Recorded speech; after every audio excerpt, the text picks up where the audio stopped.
Thank you, Tao, for the introduction. No, there was no waiting for a keynote invitation. That was Tao's joke for the introduction. So my name is Pierre, and I'm a forecaster. I mainly forecast wind and wind power. It's something I really like, so that's why I moved to Denmark. But the talk is about renewable energy forecasting in general. There are lots of features that there are in wind power forecasting that you would also have in solar power forecasting or wave energy forecasting. I do these kind of things too. But when you live in Denmark, I have to tell you, there's at least another Danish person here that can confirm. We love wind. We love wind power. And I will discuss that through the talk. Another thing I need to say before we get started, I think half of us, at least here, are seriously jet lagged. Can we agree on that? Yes? This was not dinner, this was lunch. And please don't fall asleep. I know it's going to be difficult. I'm going to try to be a bit funny, entertaining, but you have to help me, you know. If you just want to sleep, it's not going to work. So please try to stay awake. It was not dinner, I repeat. I want to discuss a few things today, and I try to make it not too technical. First, I want to motivate why we care so much about forecasting for energy, for renewable energy. Then I'll go into some of the features of this process. Then I want to move towards high-dimensional trajectories. So this is something that I heard some colleagues here are also interested in. Rafael Veron was giving a very nice talk the other day when he discussed high-dimensional trajectories. And then I want to discuss some fun prospects, the idea of forecast sharing. I don't know if you ever thought of sharing your forecast. I think it was 5-6 weeks ago, I gave a talk at EDF. And the title of the talk was Show me your forecast, I'll show you mine. I think it's a great idea to share forecast, and I will try to motivate this idea here today. Right, so some motivational example. Can you see the numbers here? I tried to make it bigger. I arrived this morning and I saw the screen was a bit tiny, so I resized the picture. There's a few numbers here. And what it shows, it's power right now, not right now, because I couldn't just go online and get this picture. I took this picture, I think, yesterday. Yeah, it must have been yesterday, right? And it was 2:30 a.m. in Denmark, and we have this live data where we see how much we consume, how much we produce, how much we import, how much we export, right? So what's very interesting with these numbers, we have this central power station, so that's the old conventional generation, it's thermal generation, you would say. They produce a little bit. In generally, we want to have them online because they provide some system services, and anyway they want to export their power to make some money, you never know. There's also these heat and power plants that are running because they're producing heat anyway, and electricity is a byproduct, so as long as they want to produce heat, they are on. And then, right, you see the electricity consumption is almost 2.5 gigawatts. And the wind turbines are producing more than 2.5 gigawatts, right? Have you seen that often in your life? No? Okay. We see that very often in Denmark. So that's something, I just randomly went there because I wanted this kind of example. And I was like, oh great, it's happening right now. So I have my perfect plot for you guys. Solar cells, 0. It was nighttime, so I think you got that. There was no solar power being produced. But this kind of situation, we produce more than 100% of what we need with wind power very often. Like it happens during the day, it happens at night, it happens when we consume a lot, it happens when we consume not so much. It's really something we live with. So you can imagine that when you have so much wind power in your system, maybe it's nice to predict in advance how much you're going to have as energy available. So that's an obvious motivation. You should know that our objective by 2050 in Denmark, we want to be completely free from fossil fuel. So for everything, any type of energy usage, transportation, heating, electricity, everything, right? 100%, period. If you think of it, this is a very nice little sketch made by one of my PhD students that represents the electricity market. So you can, analyze it the way you want. There's the little dollar sign here, so it's on top. Maybe it shows that it rules everything, I don't know. You have the conventional generators, you have the system, so that would be the big cables that are there for transmitting and distributing energy. This is the final consumer. And then you have solar and wind, right? In this framework, there are lots of decision-making problems. I think most of us, we do forecasting for people who are going to have to make decisions with our forecast, right? So I meet with these people who have to make decisions, and there are so many different type of decision-making problems they have to deal with. There's these people who care about the reserve requirements, so that is backup generation you're going to need for compensating for forecast errors, for instance, or because there's no wind and you kind of need power. There's these problems that are called unit commitment and economic dispatch. So you want to decide which units are going to be producing and at what level. There's also coordination of renewables with storage. I think here in Australia, storage is a big deal right now. There's lots of discussion about storage. But yeah, when you have storage and renewable generation, you need to find ways to coordinate them. Trading, my main expertise is in trading energy, so I've been doing a lot, for instance, for that, of the design of optimal trading strategy. And then there would be also maintenance planning, because maybe you don't want to do maintenance on your wind farm when they're producing a lot and you're making a lot of money, right? So you have to do some forecasting to try to find when is the best time to go and do maintenance. And then if you have a set of wind farms also, it's a bit of a traveling salesman problem. You want to know which one you're going to work on first and which next and so on and so on. Obviously under uncertainty. Right, so there's many different problems. And for all these problems, we know we need forecast information, right? And what we really like is that it's been recognized at a higher level. I'm not sure if any of you have been reading this MIT Technology Review ranking every year of the breakthrough technologies. Some of you are reading these kind of things? 1, 2, 3, 4. Wow, okay. I mean, there's quite a few people that check it. So some people have been made aware of this. It was, so three years ago, when they were ranking their 10 breakthrough technologies, there were things that we believe are amazing. Genome editing, 3D printing, brain mapping, etc., etc. And actually renewable energy analytics, so forecasting, all this data-driven decision-making you can do for renewable energy management. This was one of the 10 breakthrough technology, because we know it's something that can really make that we go to the other side. Like in a way, right now we're still staying at limited level of renewable energy generation, but if we have this technology where we do advanced analytics, we know we could actually really integrate a lot more. So this is one priority, and we're quite happy that MIT Technology Review recognized that. And right, I don't know if some of you have read this book. Have you read this book? Wow, that was a blank. Big silence.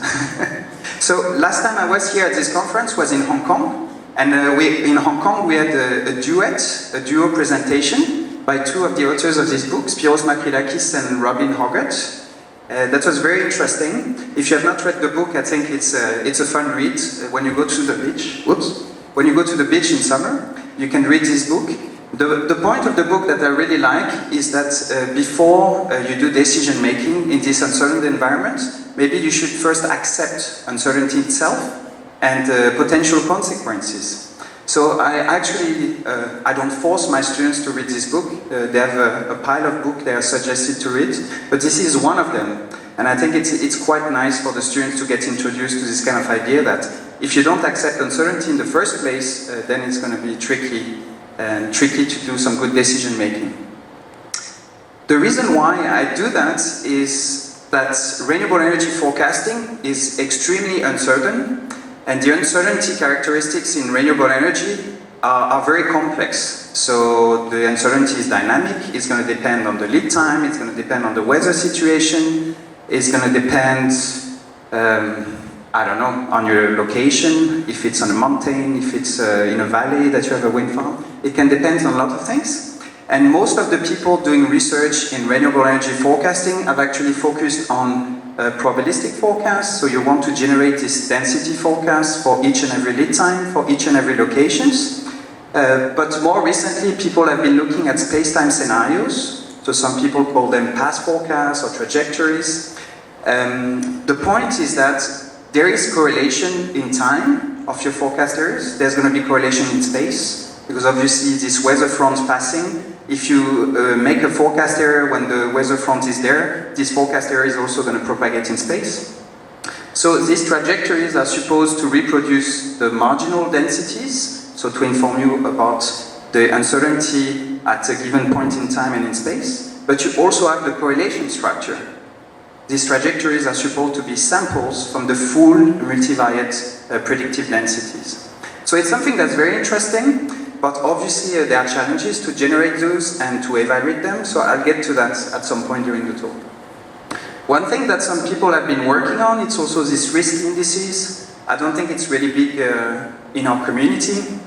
I think it's more of a broader thing. Some people would actually like just to say, you know what, the situation is more uncertain than normal, or the situation is much easier to predict than normal. So you have these simple indicators, but after, for professional decision making, more uncertain than normal or less uncertain than normal, it doesn't help you so much. So maybe for our clients, it's not such a good product.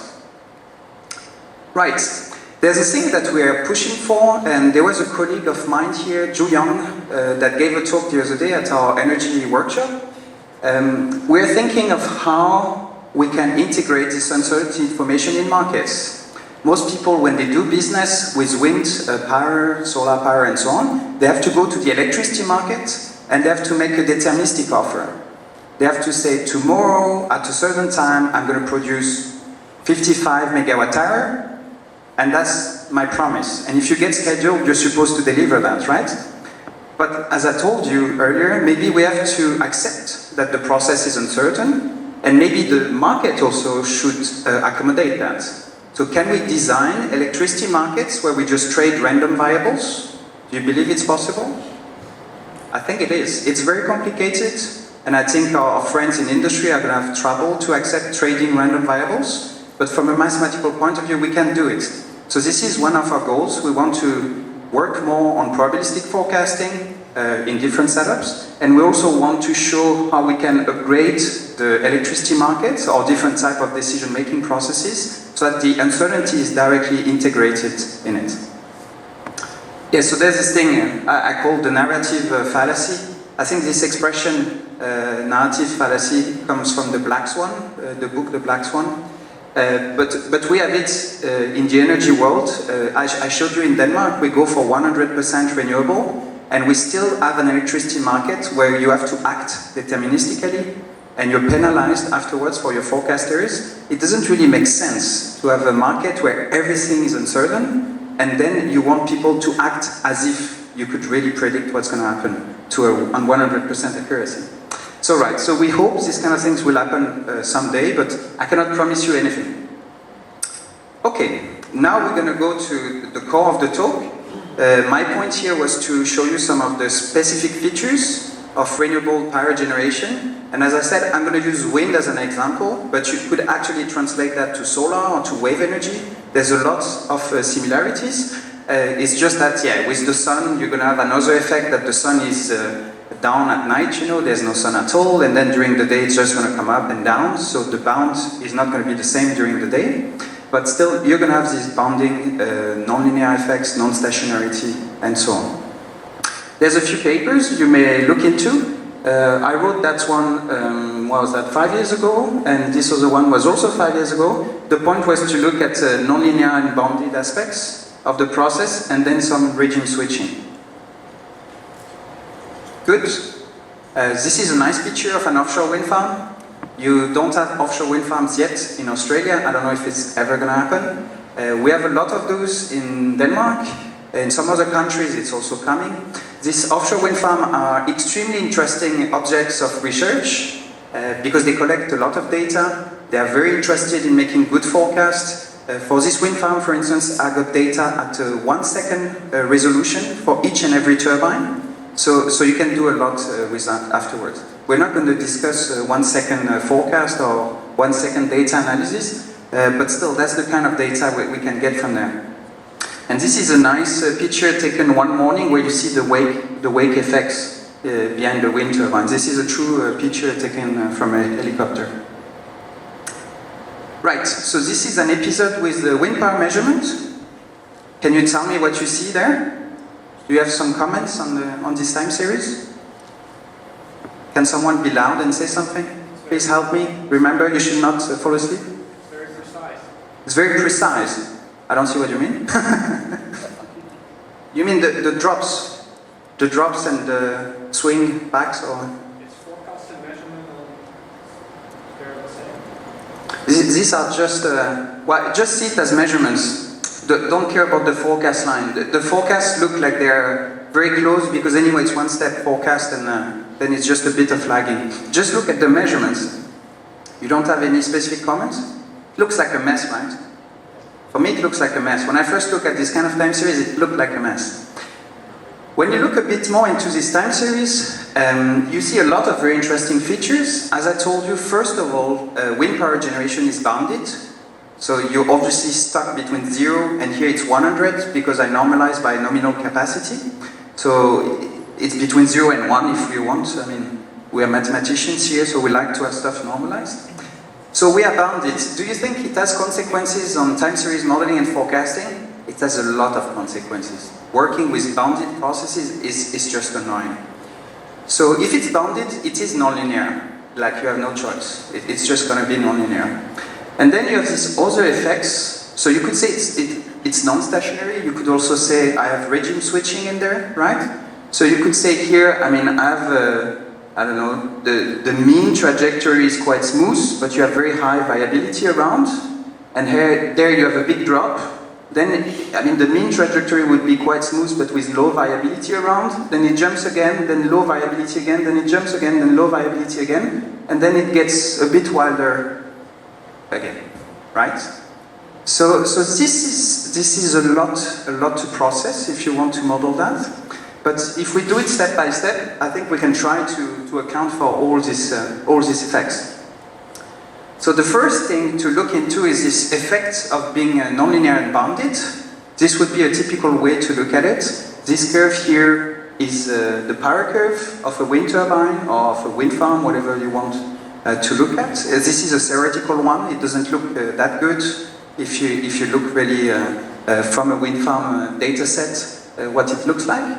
But typically you would have this area here when there's no wind, less than 2 to 4 meters per second. There's no production, right? Then there's going to be a steep increase and there's more and more wind. And then it's just going to plateau here. So that's the nominal capacity of the wind farm or the turbine. And actually, eventually, it's just going to drop. Because when there's too much wind, you have to stop the turbine for security reasons, right? So you have this nonlinear and bounded effect. And if you look at, or say, conversion of uncertainty characteristics, if you want, let's assume that only wind speed is involved. Actually, wind direction is also involved, but we're going to simplify here. What happens is that even, let's say we live in an ideal world where wind speed is Gaussian, even if you have a Gaussian way to model wind speed uncertainty, when it's going to go through the power curve, it's just going to get transformed, right? I think you can see that if you have a nonlinear curve that converts Gaussians to something else, it's not going to be Gaussian anymore, right? So if you predict in the low range of wind speed, it goes through this curve, and then you have something that gets right skewed. You know, there's this tail coming up, and you have a concentration of probability mass for low wind power values. If you're in the middle of this curve, since it's pretty much linear, but with let's say a high level derivative of 2 to 3, you could say locally, then it's going to be pretty symmetric here. Maybe it's still going to be Gaussian actually, but the variance is much higher. The variance is multiplied by the local derivative. And finally, if you have this Gaussian uncertainty there, it's going to do the same as for the other side. Here it's going to get transformed through this nonlinear part of the curve, and you're going to have concentration of probability mass, and then a long tail going down, right? And this is something that's been observed empirically. Whatever the forecasting method you want to use, whatever the skill of the forecaster, whatever your data input and so on, you systematically get the same characteristics of the error distribution when you convert through the power curve, right? So this is something that's extremely strong, extremely important, and we have to be able to model it. Some of you that are modelers are just going to tell me, but we know how to handle bounded variables like that. We're just going to use a beta.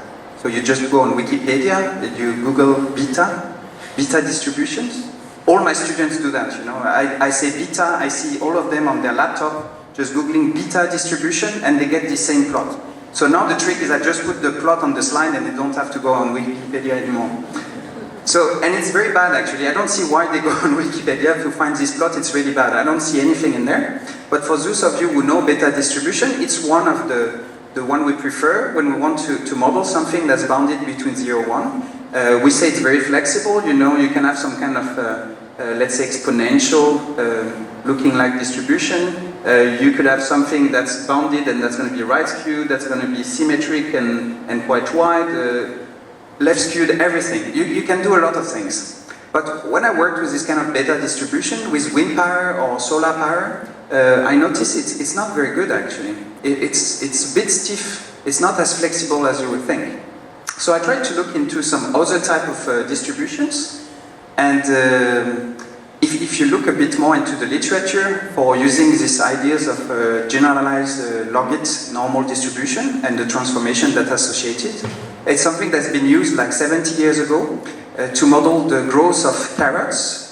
And there's a paper in a journal of the Royal Botanic Society, I think, in London. So it's not something new, but you will know that you can model carrots the same way you want to model wind power generation. I think that's a quite interesting thing. This generalized logit transformation is something that is based on the logistic transformation that we know and that we use. So if you have a bounded variable between 0 and 1, you could apply a logistic or logit transform, and then that would be this red curve, the transform, and you would end up with a variable in R. So then it's free. Your variable is free, and you can just model it maybe in a Gaussian framework. The thing is that if you use a logit transformation, there's not going to be asymmetry. And when you have this power curve effect, the inflection on this side and the inflection on this side are not symmetric. So you would like to have some kind of asymmetry in your distributions, and you would like to control this asymmetry. And that's why we introduce this new parameter here, and that makes it a generalized logit transformation, and that permits to control the asymmetry in the shape of your densities. So depending on the value, you will have this kind of a black curve for the transform or this blue curve for the transform. And obviously we have the inverse transformation. Right, so if we play with the asymmetry, look on this on the right side here. We have three values for nu, 0.4, 1, and 2. And this would be the mean variance model. It's actually mean versus standard deviation. So if you have a nu equal to 1, that's the normal logit transformation, it's the logit transformation, and you have this symmetric mean variance model. So that's something that's very nice, but I told you we need this asymmetry. If we take nu more than 1, you're going to have some skewed mean variance model like that. And if you take nu less than 1, you're going to have this skewed mean variance model. You could also play with an alpha term. You see here I have an alpha term, so that you can just change the magnitude of your mean variance model. And what's very nice with that is that if in practice you have a random variable that would have this kind of characteristic in terms of mean variance, then when you use a generalized logit transform, then you can model the transform variable as a Gaussian. It's just going to be Gaussian. It's the same way you take a log transform, a logit transform. It's because you would hope that you can model in a Gaussian framework afterwards. And for wind power, the mean variance models, there are some publications out there, they are just like that. I mean, you can play with the parameter of your logit transform and really fit nicely the mean variance model. So that's very nice. Right, so obviously you can define a density based on this idea of a transformation. You have the density function here, and here are a few examples. So you can have your random variable with a long tail on the right towards 1. You can have something pretty symmetric there, and you could have also something left skewed towards 1. And you can really play with the variance, with the asymmetry, and so on. So we can use this tool. We first apply the transformation, and after we model wind power in a Gaussian framework. There's something missing. Sorry for the few equations there that might be not so easy to read. The point here is that we're going to have bound effects. And for wind power, the bound effect is that you truly produce 0 when there's no wind, and you truly produce to nominal capacity when there's a lot of wind. So you have a probability mass there. It's not just going towards 0 and 1, it's really stuck on 0 and 1. So you will need somehow to separate your modeling for whatever happens between 0 and 1, and you can use this logit normal distribution with the location and scale parameter. And then you're going to have probability mass on the bounds here, so that's the true probability mass on 0 and on 1. for no wind power and maximum production. Through transformation, it still works. So the bounds are just pushed to minus infinity and plus infinity. And if you use the coarsening idea of Le Safre and others, you just say, okay, I never go to minus infinity. Obviously, I have a compact support, but you're going to define somehow the range in which you work in a Gaussian framework for the continuous part, and then with probability mass on the bound. So we can do that. I'm going to show you some example with this. So we use Hornsreef, the wind farm I showed you earlier is here on the west coast of Denmark. We have a lot of data, a lot more data now, but I mean, with 10-minute resolution, it's all right, you know, already with a few months, that's already a lot of data. So I'm going to show you results for this period of, forgot how many months, it's like 8 months, 9 months. Power normalized by the rated capacity, as I said, and we make one step ahead forecast by using this idea of generalized logit transformation and the associated variable. And for the location parameter, we use some classic AR dynamics, and we also use conditional parametric AR dynamics, where the coefficients are now function of wind direction. So it's a more general framework for modeling the dynamics. And to compare with, I'm going to use a classic AR model with a Gaussian assumption. So we see the benefits somehow to do this nonlinear and bounded modeling. Right, so if we look at a typical score for point forecast, for signal valued forecast, maybe you're going to extract your median from the predictive densities, and then you will look at the mean absolute error. Maybe you're going to extract the conditional expectation, and then you will look at root mid-square error. And we compare here our different methods. So we have persistence, obviously, it's a random walk model. You know, you use the last measurement as your forecast, one step ahead. The classical AR model with Gaussian densities. So you have a tiny, tiny improvement. Remember, we have a lot of data, so these differences are actually significant.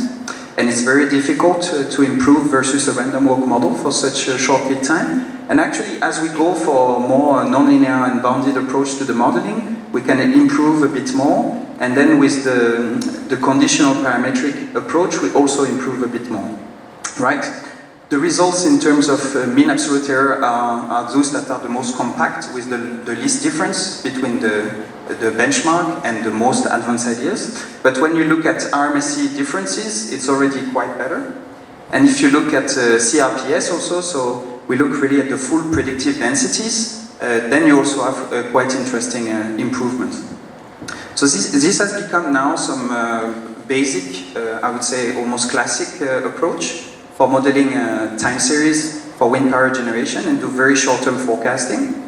And you get quite a reliable probabilistic forecast. Here with this reliability diagram, you would check what are the observed proportion for your quantiles of the predictive densities, and you check that versus the nominal proportion. So you promise me 90%, do I really get 90%, right?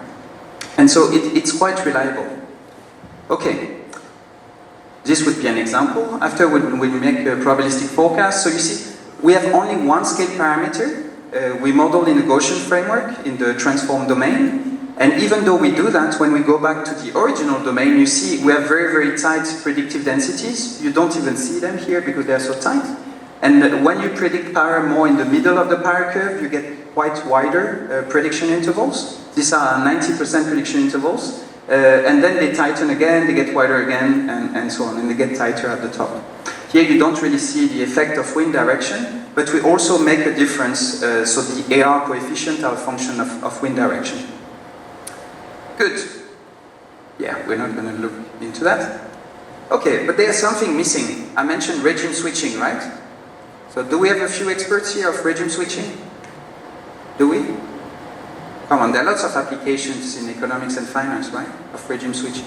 That's why I picked this part of the talk, because I thought many people are interested in that. So you should know regime switching is something that is not so much done for wind power generation or solar power generation, but it's really going to come because we see it all the time in this time series. There's really regime switching. You can explain it based on the meteorological phenomena. So for wind power, you have these convective weather systems where wind just gets crazy. It fluctuates all over the place.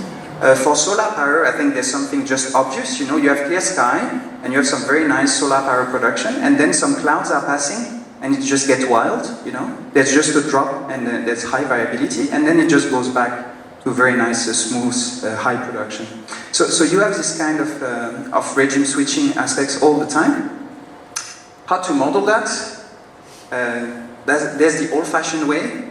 I don't know what you think about it. We have these star and zeta models. I'm not sure it's so much used anymore, actually, in practice. But the idea of a star of a zeta model would be to say, well, I'm going to have something observable, and my regimes are just going to switch based on this observed process. So it could be wind direction, it could be time of the day, it could be here the wind power level, for instance.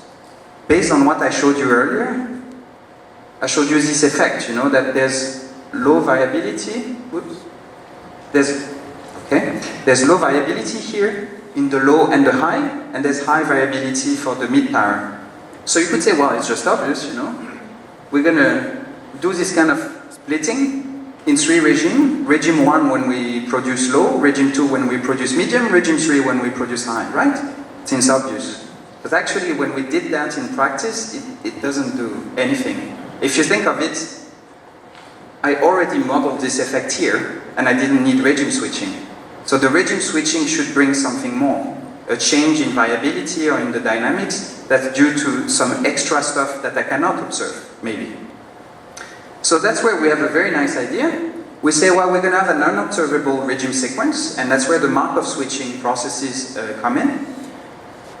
I'm sure some of you have worked with Markov switching dynamic models, or HMM in general. You know, it's a bit of the bridge between time series modeling and machine learning stuff. So I think quite a few people are keen on it.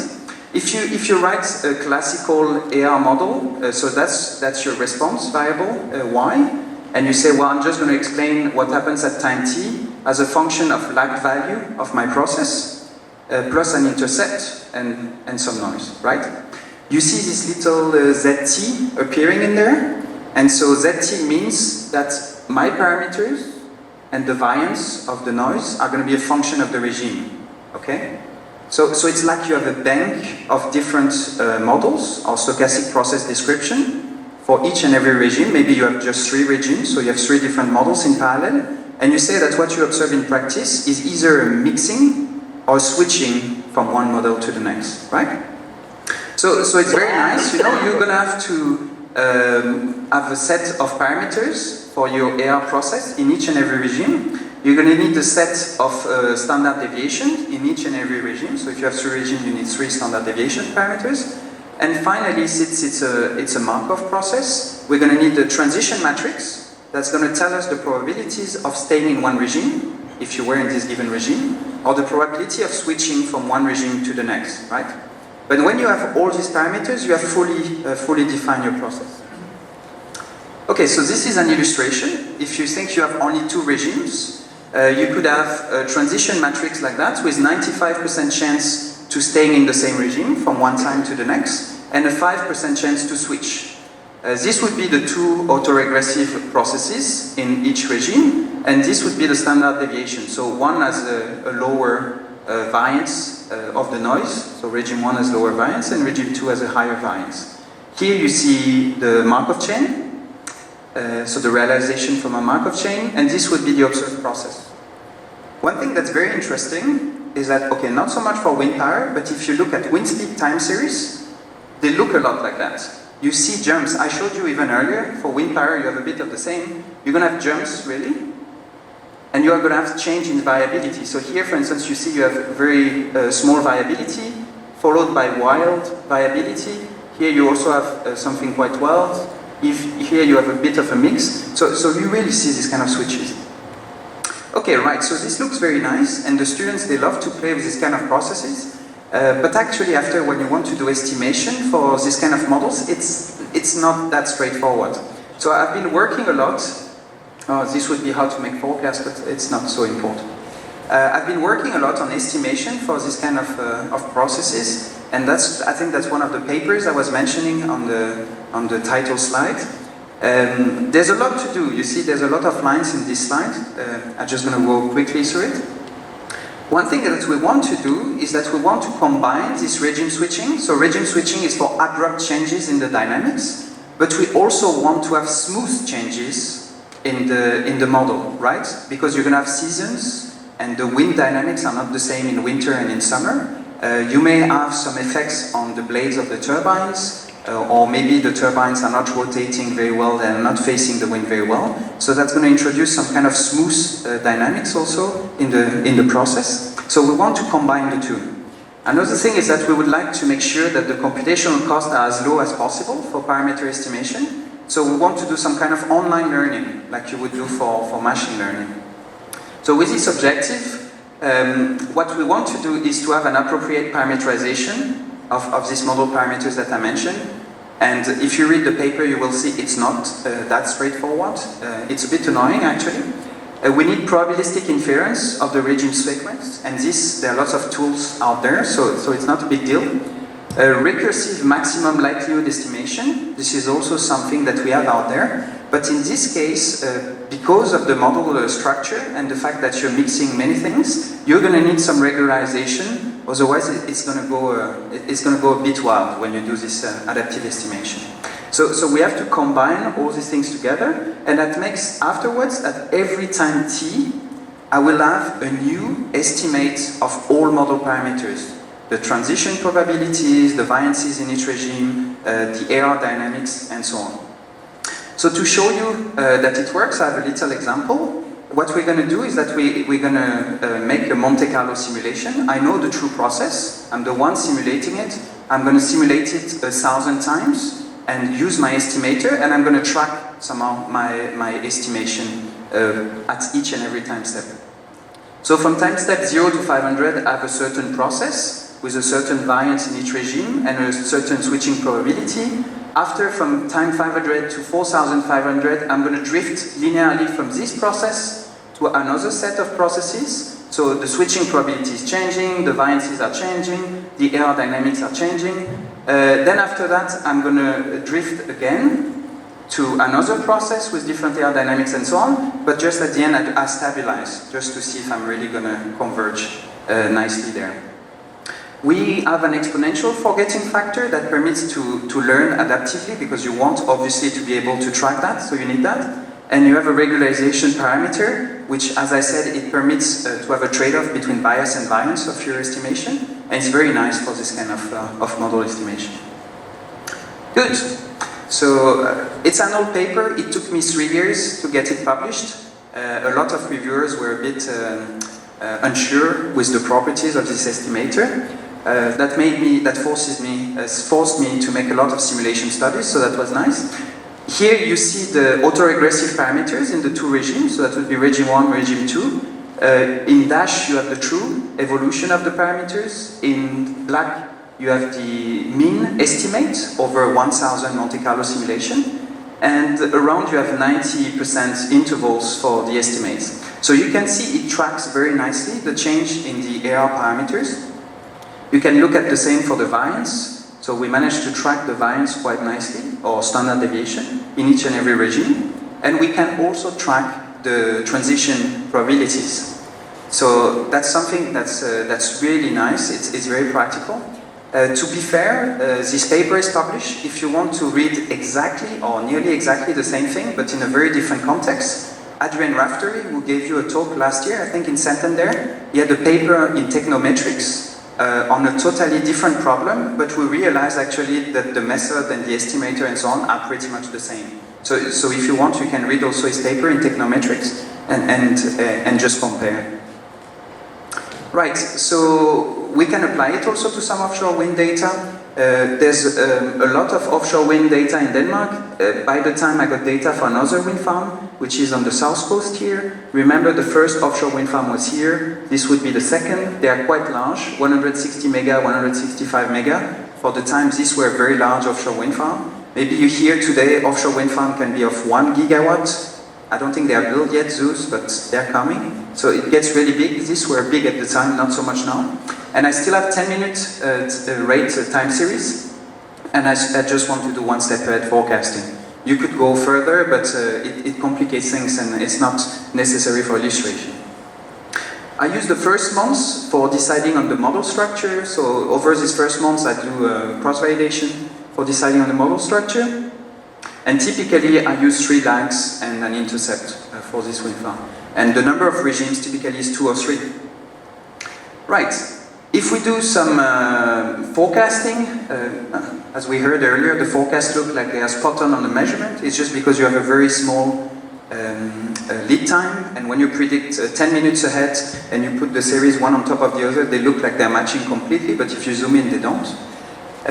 Right, so this would be the forecast and observation time series, and you can see, I think here, that there are changes in the widths of the intervals. They can get smaller at times, they can get wider at times, smaller again, wider again, and so on. And this would be the regime sequence that we estimate.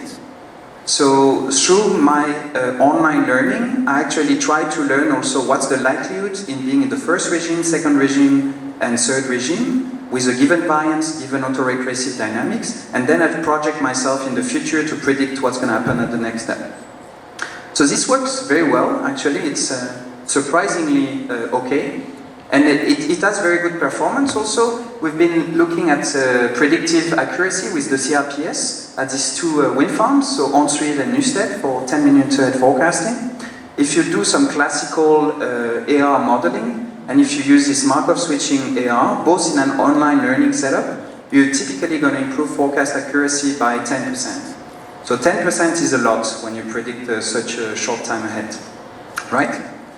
And they're also reliable, these forecasts. So in terms of probabilities, what you announce in terms of probabilities will be verified in a frequency setup. So that works quite well. Right, you can ask me questions afterwards on this part, but I need to move on to the high dimension. High dimension is a hot topic. I was this morning at the session on VAR, where they were discussing VAR modeling. I think it's really cool. That in our community there are many people looking at VAR models and high dimensional problems. I think we should do more of that. If we go for wind power, we have problems in high dimension necessarily. I think right now in Denmark we have more than 6,000 turbines, maybe 7,000 turbines spread over the country. And we want to predict, maybe not for each and every turbine, you associate them in wind farms, but still that's a lot of places where you want to predict. And for instance, one of the first problems that the system operator gave me is to say, well, we have 15 areas here in Denmark, that's the control areas for the system operator, and we want you to make forecasts for these 15 areas, right? So when you start with this problem, you say, well, it's easy, you know, I take the data for each area individually, I make my forecast, it's very low dimensional models, it's very easy. Then you say, well, I think I can improve my forecast by using data from the other region. So if I care about this one, I want to use data maybe from all this region there, and I can improve my forecast. And then you say, well, you know what, I can just push, and I can use data from all the regions together, and that's where you get a vector process, right? So you do that, that's very interesting. But then the system operators say, I want probabilistic forecast. So you upgrade for each and every region, you make your predictive densities, you generate predictive densities, and that seems all right. But then the system operators say, no, I want space-time trajectories. So I want all these trajectories that's going to tell me about uncertainty, but also all the space-time dynamics in the potential forecast areas. Like, okay, so then it starts to be a lot, because you have all these locations together, that's 15-dimensional, and then you have maybe 48 lead times, so you multiply one by the other, and that's the dimension of the process you want to model and sample from. Right, still we are doing it, and that was a very nice exercise. I was very happy to do that, and I think it's going to generalize. In solar power forecasting, they do it now. In price forecasting, I've heard they're going to do it too, so it's really cool. If you want to do that, there's a typical framework, which is to use copula. So you're going to have predictive densities, your marginal, for each point in space and in time. And it's very easy to get, parametric, non-parametric setup. Maybe use quantile regression, that's what you prefer. So that works very well. And then when you've modeled everything in terms of marginals, you want to couple these marginals together. And for that, if you assume you have a Gaussian copula, it just boils down to modeling covariance in space and in time. If you have a big covariance matrix for all these zones together and all these lead times together, that would look like that. If you look at a single block here, for instance, it's going to be in space you only focus on zone 1, so that was the very north of Denmark, and within this small block what you have is the covariance among lead times. So it's a 48 by 48 matrix if you want, and that gives you the dependence in time of forecast errors, okay? And obviously the diagonal as the variance for each lead time. After, when you look, for instance, at this block, it's going to be covariance in space, because you look at covariance between zone 1 and zone 10, but also in time, because it's going to look at the covariance or the correlation, if you prefer, between different lead time and these two zones, okay? And if you look at all those guys together, it gives you the full space-time covariance structure. If you want to model that, it's really, really painful. I can tell you there are not so many models for this kind of space-time covariance modeling. And actually, this will trigger research on new type of space-time covariance models. We're sure of that, because there's very, very, very interesting features there, but we don't know how to model them in a parametric framework. Right, one thing that you can do, which is very simple, or you think is very simple at first, is that you model the inverse of the covariance, that would be the precision matrix. And if you do that, you see it's very sparse. Like, I've just inverted the matrix I showed you before. It's very sparse. And if you look at it in terms of a process, here somehow it's like you have a graph, you know, those that are non-zeros, it's the true dependencies in space and in time, and you only want to estimate the coefficient for these true dependencies, and after it would just diffuse to the rest of your lead times and location. You can model this, you make a few assumptions. There's this CAR methodology of Julian Bessa that's been proposed in the 70s. Today there's the SPD approach with INLA. I mean, there's a few ideas for modeling these precision matrices, but you can do it. You have something very sparse, and at the end of the day, you can just re-invert this matrix, and this would be, for instance, here my model space-time covariance based on the CAR for the precision matrix. So this was my original one, and this is my model one. So based on this kind of idea, you can in a simple manner model very high-dimensional space-time covariance structures for your copula, and after that you have trajectories for wind power generation over a whole country. Right, so that was small, that was Denmark. I showed this picture already a few times. We have this data set for the whole Europe, and one of my students is already generating trajectories in space and in time for all these nodes of the power systems. The dimension there is 72,000 in terms of the multivariate random variable. Obviously, there's a lot of dependencies, so the true dimension of the process you want to model is much lower than that, right? But it takes a lot of modeling and assumptions, I think, to do a good job in this dimension. Actually, you can push even more. This dimension is just for one process alone. It's wind power generation, for instance. But then you want to do the same for solar power generation, for the electric load, and maybe there are dependencies between these three you want to model, so you can see how high dimensional it is. Right, I want to talk about the last topic, which maybe is a bit more fun. I don't know, you'll tell me afterwards. Sharing. Sharing is caring. Okay, that's a bit cheesy, right? But this is true. People love to share. There's a lot of new business models in sharing. You may want to do some crowdfunding, so you share a bit of your money, you know, to support others. Crowdsourcing, carpooling, shared property. There's a guy in France named Carlos Ghosn. He said he even wanted to sell cars in shared property, so that there are less cars in Paris, for instance. That would be a fun idea. But there's one thing that we don't think a lot about sharing. It's one, electrical energy. So Ju Young was talking the other day about peer-to-peer electricity market. It's something that will be coming. But we've been working on another thing, which is sharing forecast. And this is something that we don't really see out there. I don't see many people sharing forecast. And I think we should ask ourselves, can we actually do that? Is this something that makes sense, right? Why would you share forecast? Maybe because you have an interest, maybe because you believe when you give your forecast to someone else and you see his forecast, you can improve your own and make more money or lose less money. There might be various reasons. Right, so we've been looking at that in the Danish electricity market context, or an electricity market context in general. And in these two papers, for instance, we've been showing that there's actually an interest. Instead of trying to give one forecast of wind power generation for everybody in the market, you know, you just want to be transparent, you believe it's the best, and people make decisions based on that. Maybe you want people to make their own forecast, share them, go towards a consensus, and then you will have a higher social welfare overall. If you look at it in a game theoretical and optimization framework, you will see that it makes total sense. So we are pushing for this kind of forecast sharing.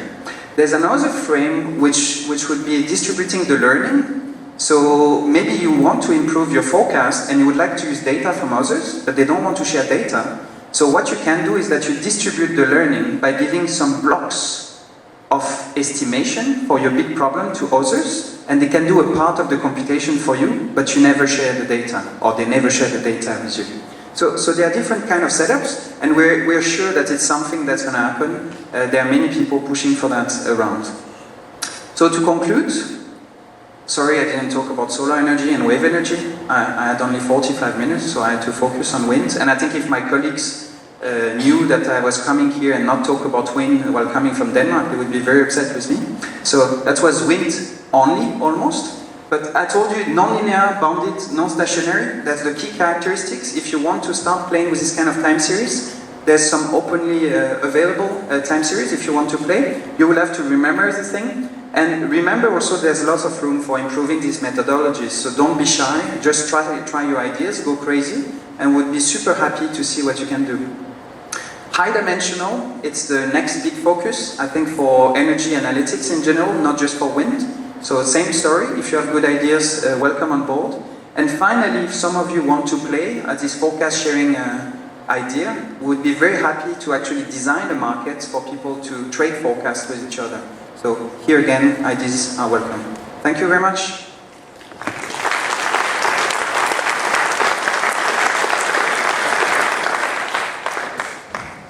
All right, we'll take some questions. Any questions from the audience?